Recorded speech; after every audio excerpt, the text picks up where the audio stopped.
Hey guys, it is Info Girl. Let's get right into it. So, today we have a lender by the name of First Digital. Now, the good thing about this credit card is it is a unsecured credit card.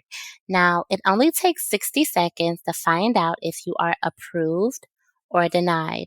Now, the good thing about this credit card is you can get 1% cashback rewards on all purchases. The application process is very simple and straightforward. Again, it takes about 60 seconds to see if you are approved. Now, they do have a program fee. If you are approved, you must pay the $95 to open up your account. Now, this could help you rebuild your personal credit if you have no credit or bad credit.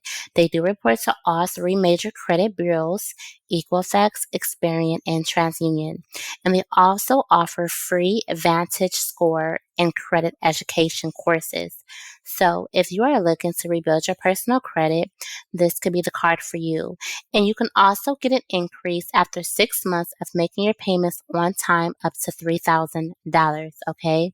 So if you guys would like to see more videos like this, make sure you hit the like, share, and subscribe button.